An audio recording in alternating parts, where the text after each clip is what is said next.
बिस्मिल्लाहिर्रहमानिर्रहीम। अस्सलाम वालेकुम। मैं हूं अरशद अली और आप देख रहे हैं Ali green for YouTube channel. 2023 में अगस्त के उन्हीं दिनों में हमने फिर दोबारा एक सर्वे किया है। इस साल भी दो मसाइल हैं हमारी फसल को जो सबसे ज़्यादा जिनका सामना करना पड़ रहा है, और यही दो मसाइल हमने 2022 में ही नोट किए थे। लिहाजा 2022 और 23 का जो सर्वे है ये तकरीबन एक ही जैसा रहा है। अब अपडेट ये है कि तकरीबन 60 से 70% जो हमारी फील्ड है जिंक की कमी का सामना करना पड़ रहा है, और इसे मैं पहले नंबर पे रख रहा हूँ इस मसले को। इसकी बहुत सारी वजूहात हैं। दूसरे नंबर पे जो मसला हमारी फसल को आ रहा है वो BLB का है। इसको शॉर्टली थोड़ा एक्सप्लेन करूँगा ताकि आपकी परेशानी ना बढ़े। देखें, पहले मैं BLB की बात करता हूं, और मैं समझता हूं कि BLB का जो इस वक्त मामला चल रहा है ये हमारा ख़ुद साख्ता है, क्योंकि अभी मेरी समझ के मुताबिक BLB के लिए जो माहौल है वो फेवरेबल नहीं हुआ है इतना।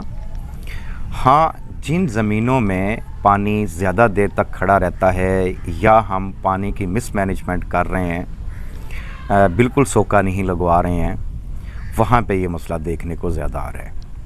दूसरे नंबर पे नाइट्रोजन में हम जहाँ पे यूरिया का सोर्स इस्तेमाल कर रहे हैं और बेतहाशा इस्तेमाल कर रहे हैं, वहाँ पे ये मसला देखने को आ रहा है। मतलब यूँ समझ लें कि एक फील्ड में कहीं पे अगर थोड़ा सा ज़्यादा यूरिया डल गया है तो सिर्फ उतने हिस्से के ऊपर ये BLB का हमला देखने को मिलता है।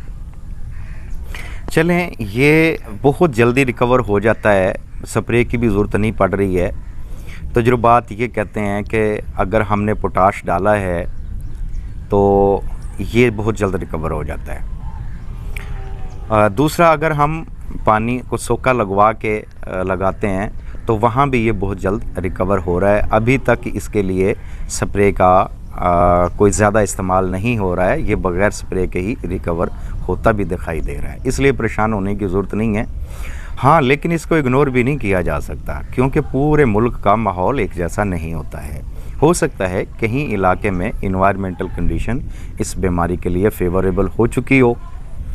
तो जब इस तरह का मामला हो जाए कि माहौल सूटेबल हो जाए इस बीमारी के लिए, फिर इसको रोकना बहुत मुश्किल हो जाता है। फिर इसके ऊपर बहुत सारे प्रोडक्ट यूज़ करने से भी ये कंट्रोल में नहीं आती है। तो इसलिए इसको नज़र में रखें, और मेरे ख़्याल में आपको 38 से 45 दिन के ऊपर पोटाशियम का 5 से 8 किलो इस्तेमाल कर देना चाहिए अगर आपने पहले इस्तेमाल नहीं किया है तो। और पानी जो आपने लगाना है इसको कम से कम 1-2 दिन का सोका लगवा के पानी को लगाएं, इससे काफ़ी फ़र्क पड़ता है। देखें, जो जिंक की कमी का मामला है ये बड़ा संजीदा सा एक मसला हो गया है, क्योंकि ये पिछले साल भी यही सूरत हाल थी और इस साल भी। तो मेरी जो समझ के मुताबिक मसला आ रहा है कि हमारे बहुत सारे दुकानदार 7% वाला जिंक सेल कर रहे हैं। अब 27% वाला मिले ही ना या 33% वाला मिले ही ना, तो फार्मर्स की मजबूरी है, उसे जो दिया जा रहा है वो यूज़ करेगा। या हमारे यहाँ पे चूँकि एक उधार का सिस्टम बहुत है, तो दुकानदार जो फार्मर को देगा वो उसे लेने पे मजबूर है, वो उसे यूज़ करेगा। तो उसे 1-2 पैकेट यूज़ करने से जो जिंक की कमी है वो क्लियर नहीं होती है।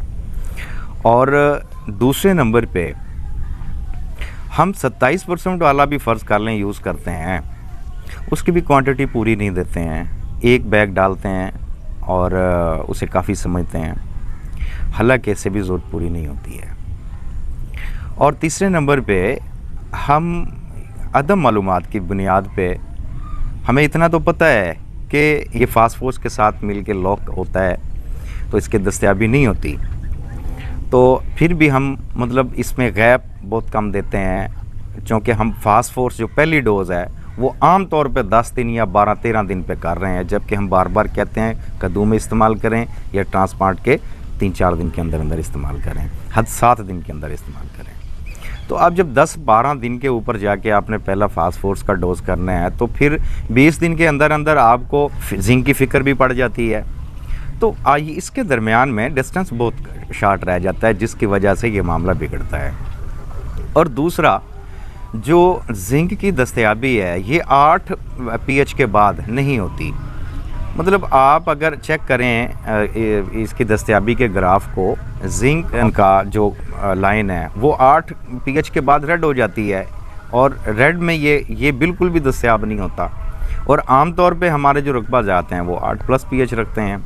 तो ये तो पहले ही मतलब दस्तयाब नहीं हो रहा, ऊपर से हम मतलब ये गलतियां भी कर रहे हैं, क्वांटिटी पूरी नहीं दे रहे हैं और जो फास्फोर्स का डिस्टेंस है वो भी बहुत कम दे रहे हैं। तो इस मामले को संजीदा लेना चाहिए। इसकी वजह से हमारी फसल रुकी हुई है जिसकी वजह ग्रोथ मुतासर है। तो इसके लिए फोलियर सोर्स यूज़ करें और जिन्होंने जिंक नहीं डाला है तो वो 27% वाले 2-2.5 बैग यूज़ करें 1 एकड़ में, साथ में सल्फ़र का पैकेट भी यूज़ करें। मुझे उम्मीद है कि इस सर्वे से आप अपनी फसलों का बखूबी अंदाज़ा लगा सकते हैं और ये जो 2 मसाइल हमारी फसलों पे आ रहे हैं इनको रिकवर करने की कोशिश करेंगे।